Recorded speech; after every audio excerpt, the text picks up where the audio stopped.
Hey everybody, we're gonna get started on the green curry in a hurry, I'm gonna call it, because I have my graduate course at 5:30, so I gotta do this as quickly as possible.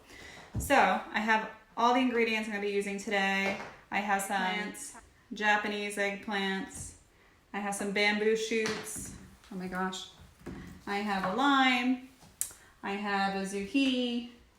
That's not a zucchini. I have a zucchini and a red bell pepper. You need some green curry paste, or you can make your own in the recipe that I showed you guys before. And you definitely need bamboo shoots. This is a non-negotiable. So the first thing we're gonna do with what veggies you choose. So whatever veggies you have going on, totally bring it to the table. I've done sugar snap peas, green beans. Any veggie that's green, I think belongs here. So in addition, you definitely gonna do is I'm going to quarter my eggplants. So I'm gonna cut off the stem. And then I'm going to slice them in half, and then in half again. Just do this for all the eggplants. Again, these are in the Asian grocery store. Don't worry about it. Cut up whatever veggies you have. So now that I have my Thai eggplant quartered, I'm gonna get my Chinese or Japanese eggplant, and I'm just gonna slice this up. I'm gonna cut off the end, and then I'm gonna slice it into thin circles. Veggies are going to get soft because the thing about a curry, like when you cook in a wok, everything cooks at such a high temperature that all these veggies are going to soften. You can add as much or as little as you want. I'm just going to add all the veggies I have. So all my nightshades cut up. So that's my Japanese or Chinese eggplant and my Thai eggplant. And now I'm going to move on to a zucchini. For some reason, in my opinion, green veggies go really, really well in green curries. But to me, zucchini is the perfect complement to the eggplant. So I'm just gonna cut up one little zucchini, and then I'm gonna do a bell pepper next. So for this recipe, I love to add some color, and I like red as a pop against the green. So a red bell pepper, I think, is the best choice. So the recipe is gonna call for red chilies. So these are called chilies. So I'm gonna use 2 of these. This will give the spice, but I like the sweetness of red bell pepper. So I'm gonna slice these up and put them on the side. Now that I have my red bell pepper chopped, I'm gonna chop up these 2 chilies. If you are very sensitive to spice, then I would stick with 1. And you just wanna slice them. Nothing crazy. They are really spicy. I think they give great flavor. It's not like unnecessary heat. And just so you know, they're gonna be frozen when you get them in the Asian store. It's absolutely okay to cook them frozen because they're gonna thaw right away. So here are all my veggies chopped up, and I grabbed some green beans from my freezer that I'm going to throw in there because I do like green beans in there.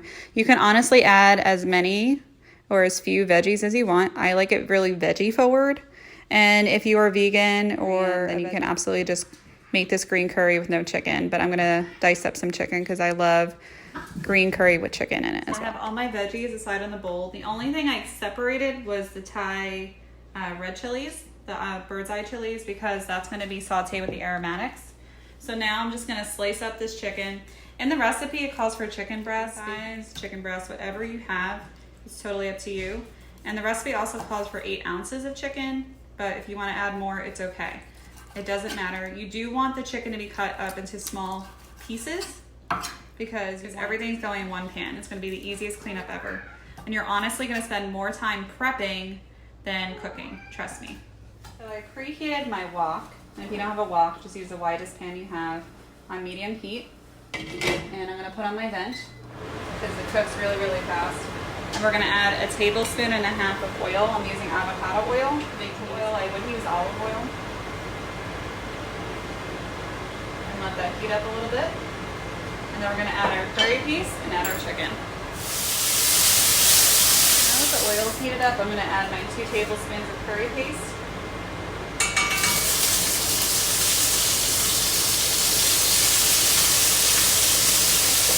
Once it's aromatic, I'm going to add our chicken. So now that it's aromatic, I am just cooking the chicken, stirring it.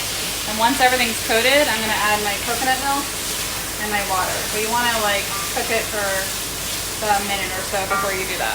So I added half a cup of coconut milk and half a cup of water. So now I'm just going to bring this mixture to a boil. And then we're going to add kaffir lime leaves if you have it, but I don't have it, so I'm going to use my chilies and bamboo. Now that the mixture is boiling, I'm going to add my red chilies. Again, if you don't like spice, I would either leave it out or just add one. Kaffir lime leaves, which I normally have, but unfortunately because of the pandemic I don't. Lime zest. The lime zest will give it the exact same flavor. And then the next thing I'm going to add is the bamboo shoots. Give it a stir, and then we're going to add the rest of our veggies. So now that everything's come to a simmer, I'm going to add my veggies. It's going to look like a lot, but they're all going to melt down. We're going to add all the veggies to the pot, cover it, simmer it for 10 minutes, and then we finish it. See you guys in 10 minutes.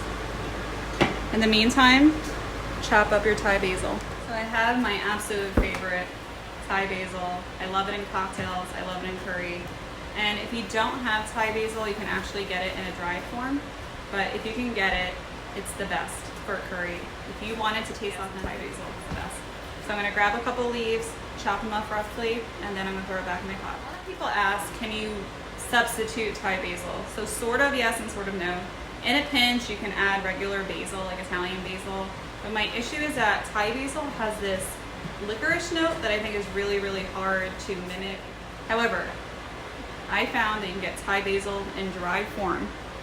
I got this at ShopRite. I didn't know this existed, but I bought this in the event that, another pandemic herb, I could still make my curry.